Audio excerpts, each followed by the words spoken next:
Hello, thank you, and welcome back to the second annual Ghana HempTech Conference. I'm your host, Felicia L. Johnson.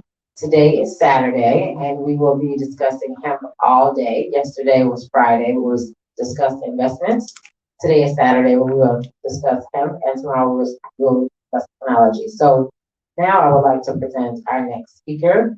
Her name is Ruth Mako with the Ghana Export Promotion Authority. She is the acting director of public relations of the Ghana Export Promotion Authority, and she is standing in today for Dr. Asari, who's the CEO of the Ghana Export Promotion Authority. So I would like to welcome her as our presenter for the second annual Ghana Health Tech Conference. Welcome to Thank you. And good afternoon to everyone.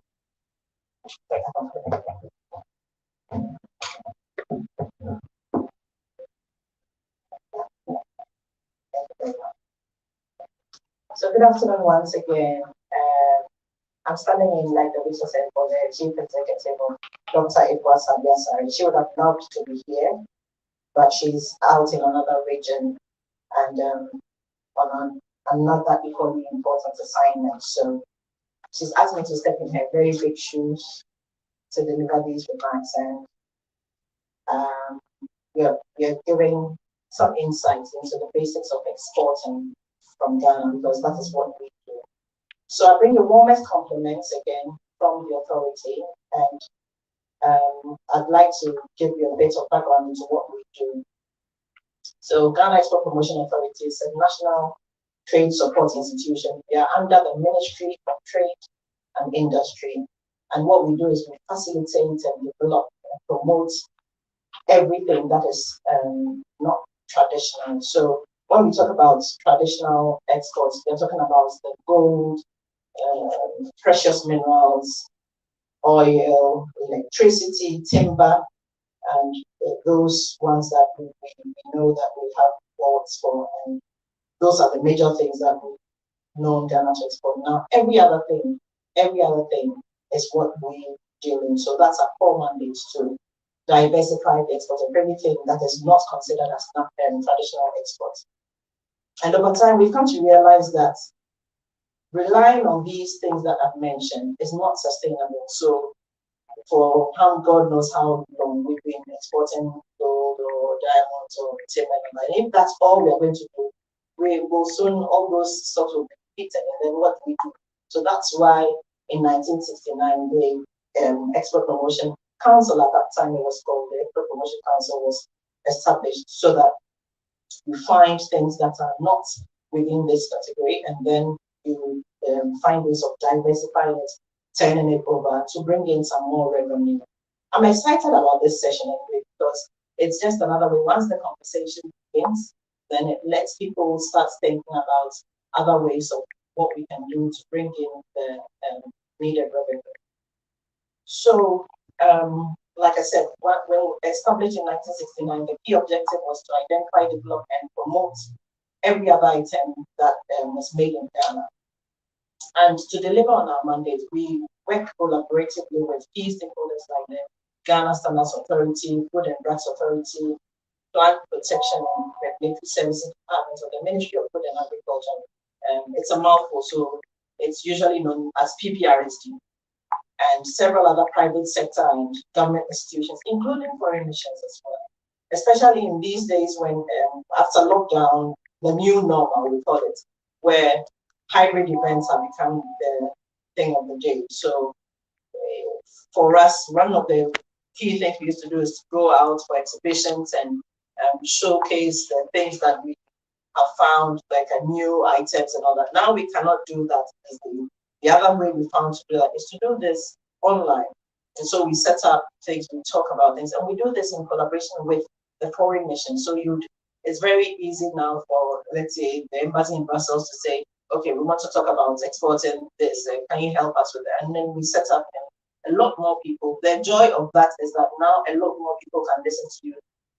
Let's say we have how many people on in the room here, but a lot more outside that can listen to us. So that's the positive side of things, if you're looking at the positive side. And currently, Ghana Export Promotion Authority has about 4,000 exporters. If someone is exporting, let's say, just earrings and calls himself an exporter, we have about 4,000 of such people. And they are dealing in about 350 different items. And we've tried to group these items into four main areas. So there's agribusiness, and then there's the manufactured and semi-manufactured products. And then we have what we call the industrial arts and crafts. So the wooden artifacts and the chairs and all that, classified under that. And then last but not least, the export services. So that's where you have people coming in from the other Western countries to use our medical services and then our educational services. That's one big thing for us. So that's one thing we're focusing on. I think it was in 2019 when we went to Nigeria, we toured three different states, showcasing our educational institutions, because for us, that's one big area where we have a lot more of these ECOWAS nationals coming to school here. So we go out there to make noise about what we have, the good things that we have, so that people can come to school here. And that brings in the foreign exchange for us. So those are some of the things that we do. In 2019, actually, we recorded revenues of 2.89 billion US dollars in terms of exports for non-traditional exports. And the highest contributing sector in that for that figure was in the manufactured and semi-manufactured products. So I'm talking about everything that you've added a bit of value to. So we encourage people that whatever it is that you are doing, try and see if you can go one step further to add value to it, because that is how you can break in some of revenue. I mean, you're talking about cashew, for instance. The cashew in shell will be sold cheaply than if someone even just pack it and use it, or they're using even the cashew juice or something else for wine. You know, it's much more valuable than just raw products like that. So for us, we invest our efforts in encouraging exporters not only to add value to the products that they're doing, but also to explore new products and new ways. So that's why I'm saying that this conversation we started is quite exciting, because then we're going to add on to the number of things that we're sending out. And we know that is not just statistics, oh, we now have 351 products. No, in terms of revenue, that's also going to go up. A lot of the time, the common justification people give for not adding value is that, oh, it's a costly investment and it's too much wahala. And so sessions like this is a good way of showing or educating potential exporters so they can appreciate what goes into exporting. And then at least once, so the topic basics of exporting, I thought, okay, at least then people will know that export is not such a huge myth. Oh, it's only for some cattle, for some two-headed bees somewhere. These are ways that we can export. So it's also ways of, it's a mutually beneficial thing. So you learn what needs to be done, and then your pocket is comfortable, and then because once you do well, the economy does well, your community does well, you spread out, and even for the women, they now affect the entire community. So it's important that we know these things. So first of all, to begin with, once you think of exports with the products in mind, you need to register with the registered generals. And he kept on talking about make sure we are not falling, you don't fall foul of the law. You're doing the right thing. So this is the right way to do. So you register with the registered generals department so that you are a recognized entity. And then depending on the type of product to be exported, there's the need to attain some certain documentation. So, for example, a phytosanitary certificate issued by the Ministry of Food and Agriculture at the port of exit is required for all fresh agri products. And then the next stage after business registration is to, of course, register with Ghana Export Promotion Authority so that people know that you're not going to run away one day with someone's money when they bring some products. And then if the product we exported is an agri product, so there's chili pepper, medicinal leaves, okra, and pineapple, then the exporter registers with the PPRS, registered on the Plant Protection and Regulatory Service Department. And then they are taken through the planting protocols in order to meet appropriate international standards. So it's not enough just to say, oh, I've registered, that's my paper. There are some things that they will go through so that your products don't get there and then they say, no, it's got army wears, whatever it is, and so bring it back. That would be cost 90. Right? So once you've gone through that, and you also have information on the varieties that is needed on the market. So a lot of the times there are things that are in here. Say, oh, as for this one, people like this. We just say, oh, a lot of people like it. So outside the thing that they like colorful fabrics, for instance, and colorful items used. Sometimes you go to the US and all they need is that natural looking straw basket. And that's what, and for us, you look at the thing, you're like, that's what that outside market wants. So it's important for you to know what exactly the international market is looking for. So when it comes to mango, for example, the international market is looking for the variety for Kent and pink, and for pineapple, MD2, it's about 70% of people want that instead. But for us, sugar loaf and smooth iron are like, oh, that's not what the market. The exporter will also need to have production capacity. So you've been able to do what 100 whatever of produce something, and that's it. No, we need to be able to say that if tomorrow he says, okay, you give me 100, tomorrow next week I need 1,000 of those. You should be able to say how you're going to do that. And usually our vein has been that I'm doing it. I'm the one whose business it is. I only know that bitch and she says actually, so it's just me. And if it's not me, then that's it. So what we are encouraging people to do is, okay, the person needs 1,000 of it. You can only do 150 at a time. Why don't you come back in, do that, and then collaboratively you can supply. Then no one is displaced. But in this case, you get a lot more people. Even when you ask the person, did you get some orders? No. They don't want to divulge. So we always encourage that it's a loss if you do that. It's rather a lot more beneficial to work collaboratively. It's an attitude thing. I think that with time we'll get there when we realize that together we achieve more instead of individually trying to do it all alone. Lunatics or because you think that, oh, once I need this order, I'm gone. That's not how it should be. And then one important aspect of exporting fresh produce is to ensure that the production area is close to the point of exit. So Costa International Airport, for instance, is where we lift most of our fresh produce. So if it says that the farm or whoever, wherever it says that you are offloading, you are packing your things, it's close, then it makes it a bit more, it makes more sense to them. Because otherwise, by the time you get there, some damage has occurred to. And then there's the need for the client to have quality standard packaging as well in terms of patterns of how to carry the freight.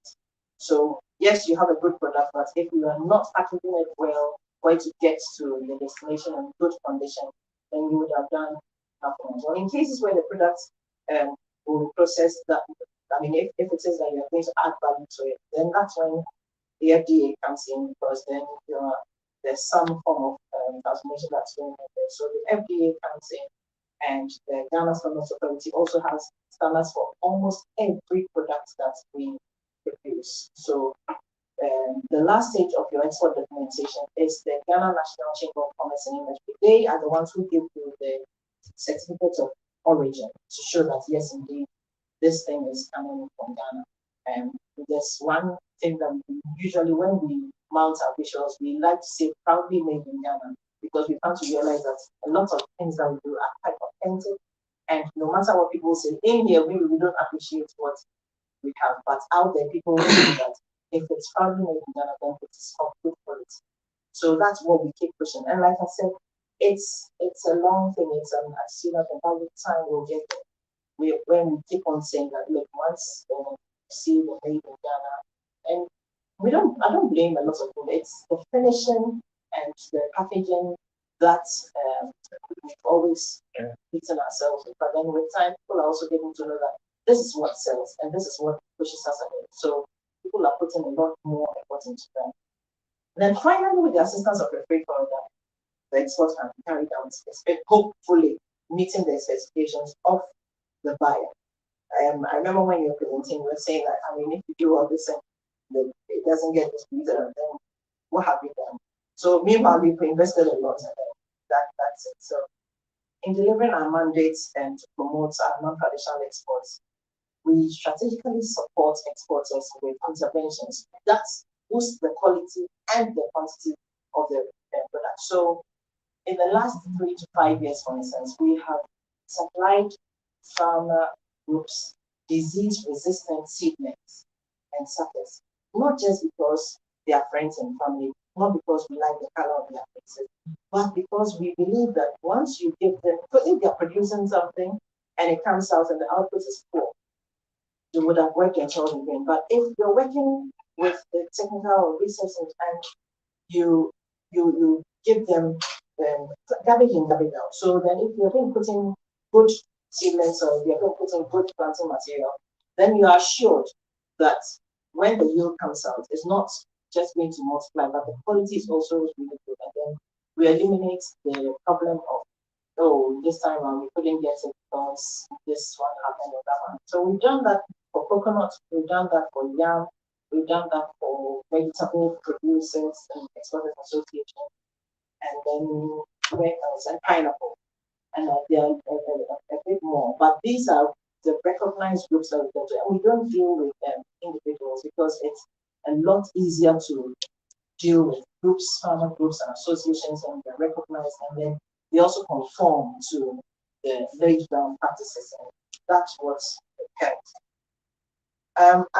So I must add that once people get interested in these interventions, once we start talking about them, and we just think, oh, I have a big family, but it's usually helpful if you are part of an association. Part of them. And I heard you talking about farmer groups and things like that. It's always quite helpful because usually a lot of interventions are accessible through groups.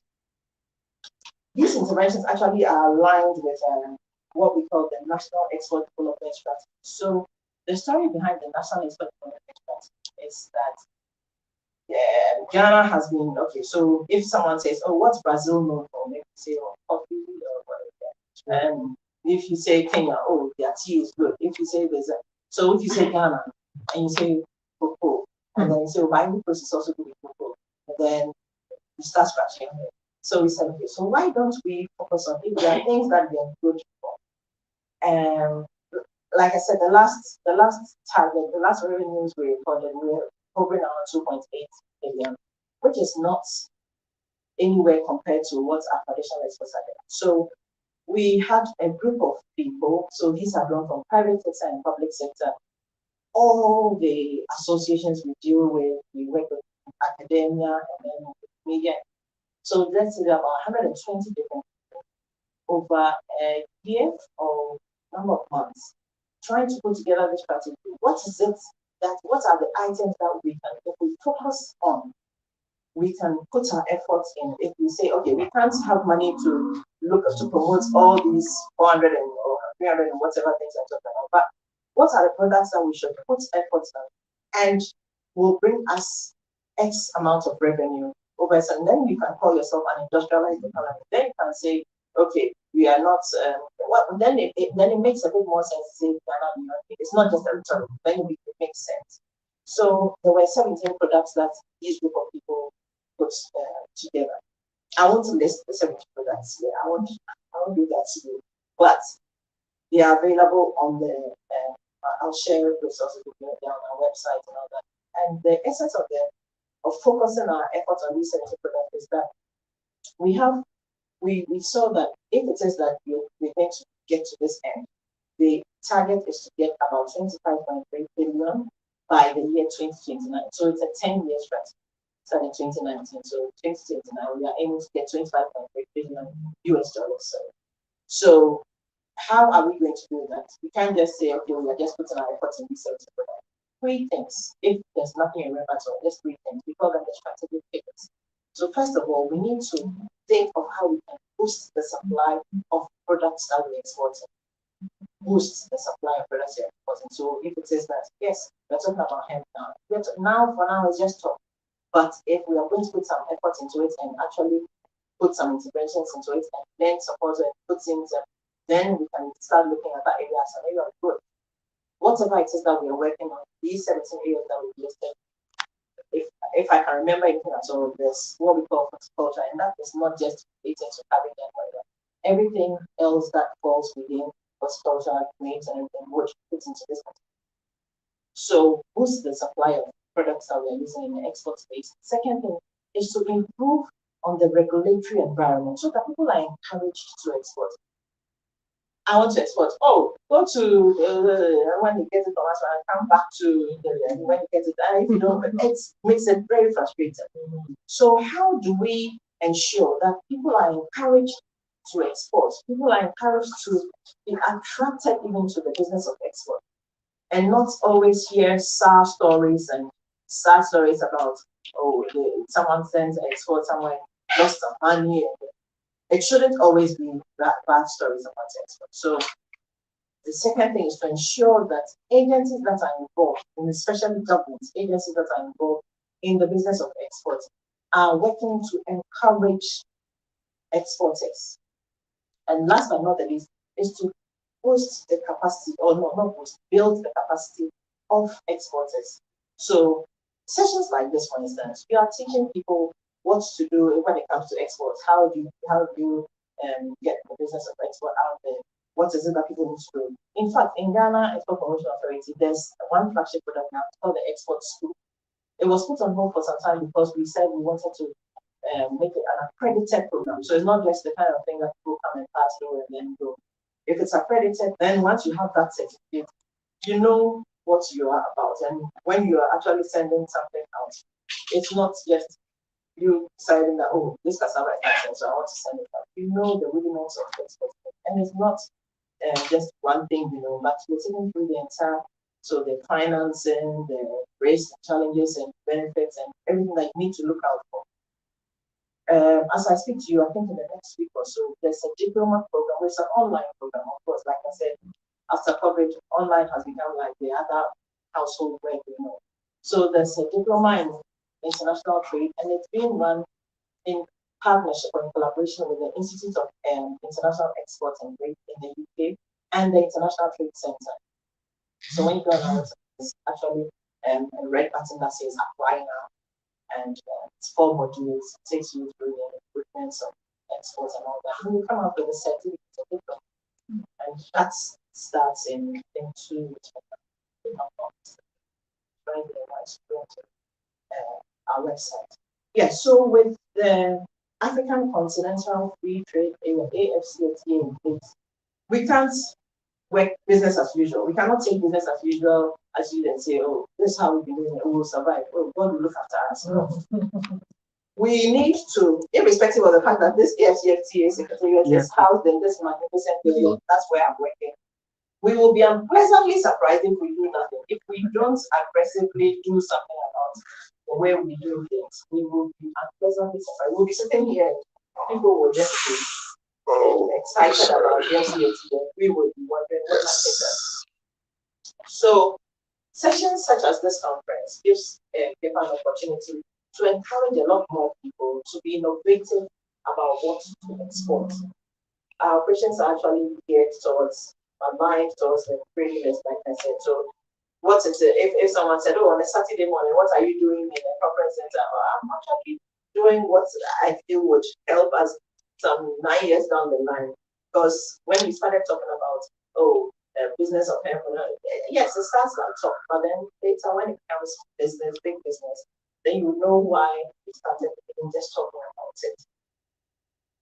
about it. So no one has that magic wand to say that, oh, Ghana is going to turn into an industrialized economy, wish it into, there's this one government that once they come, their policy to just switch us into an industrialized economy.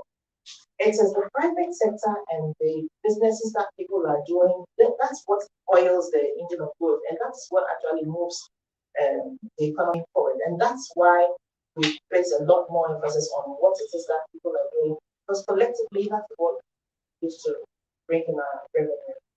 So what we are doing as an institution is to support anything that will increase exports significantly, anything, especially in the area of value-added goods. Recently, we launched a trade information center. It's called the Data Impact Hub.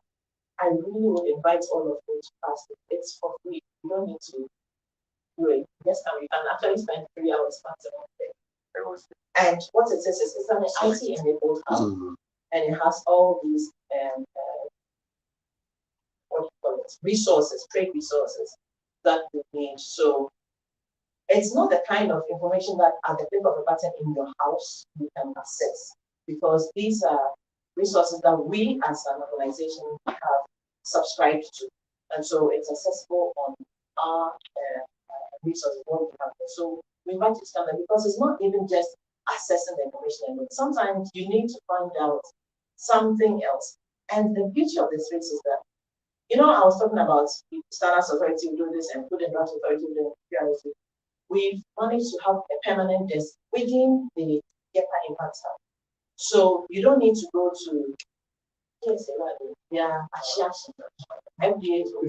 EPRS is that so if it is that you have to do something then you need to do it and then come back here and then do it. So this time the three of them are there permanent from 9 o'clock to 4. So whatever it is that you need to find out, then that's where they are.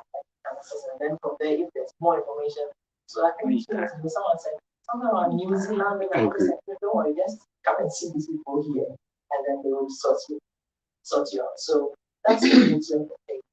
And it was actually run by the Minister of Trade and Industry. So I'm not sure I said, honorable man was there to talk. So that's how important thing. Alternatively, I mean, people who still think that they would want to find out a bit more about what we do can always access our information on what we call the market hub. We call it the market hub, but it's our website. The website has information related to things like market destinations, what products do well where, because we've done what we call insights, market insights into the destinations versus the products, and also what it is that people usually need. So you're instead of you sitting down and trying to do the matching and I think that's but no, they've done all those analytics and all of that. Then so you go there and click on the button, and if it's not there, there's actually something else that would lead you to a gateway to access that information. So I really would encourage you to also even visit the jepardana.org as and you'll be well informed on everything that's related to export.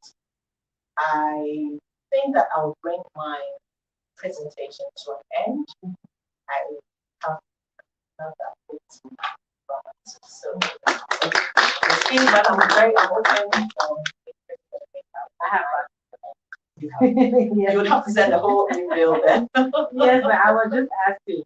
So the first question is there a fee to register with any of the entities, the RSG, and is there a fee to register? Okay, so for let me speak for GEPA, it's the annual fee of 200 Ghana cedis. Okay, it's an annual fee of 200 Ghana cedis. But what that is when you have your system, and I cannot say for GSA and FDA, but I think that they also have a for the products that's I can always find that.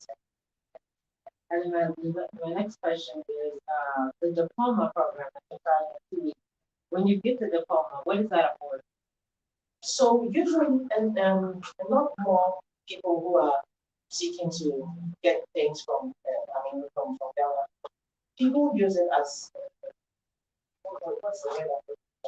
So with that diploma, you either can then go on to assess some programs that the ITC, the International Trade Center, also does. So they are like the mother of all trade. So then they're able to give you access to that. But then also they're able to go on to other places. People believe that you know much more about the space of international. Yes, better than someone who's just here and says, "Oh, I sell things coming back." Okay. I mean, I've gone on. Yes. You do matching for the people that want to buy in other countries. So in the US, they have the US XM Bank. So the US XM Bank will give, will connect you to, let's just say, the country of Ghana and their XM Bank to give a bank guarantee. So do you guys work with the Ghana XM? So actually, Exim is within the same within and there's a lot of interdependence there. So we sit on the board, we have a representative on the board, and what people do is when if they want to access funding for their work, what we would choose to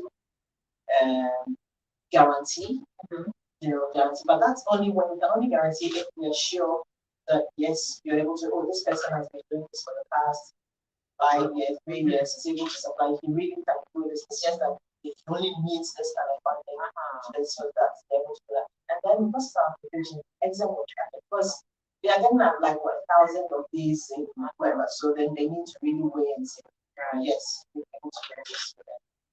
So then they assess it and then they are able to access it. Is it on a case by case basis or is there a checklist? It's on a yes, but maybe in certain areas they will get it, but it's usually on a case by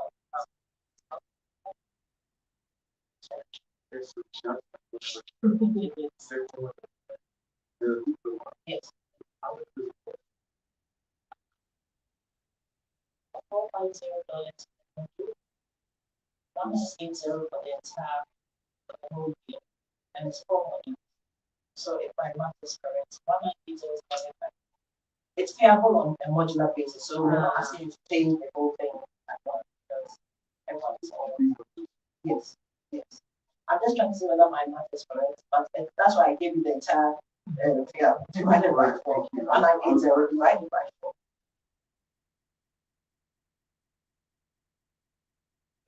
Am I fit?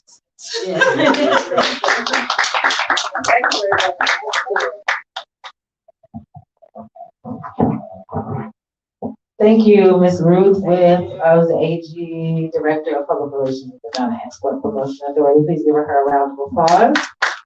That was very helpful.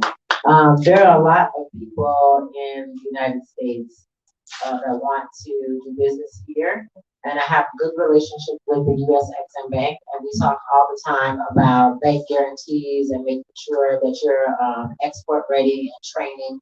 So I would like to have more information about any training outside of the diploma program that you provide, especially for farmers. Because the session yesterday, we talked about getting investment ready. So I think it ties in exactly with that because you're going to be funding. If you can't go through the assessment with the Ghana Exim Bank and provide funding, you still need to have these things in place from an export standpoint. So I think that. So we will take another 5-minute break and come back with someone very special to me. His name is African Google because he knows everything about everything. So he will be speaking next. Thank you for watching the second session of the second annual Ghana HempTech conference, and we will be back in about 5 minutes. Thank you.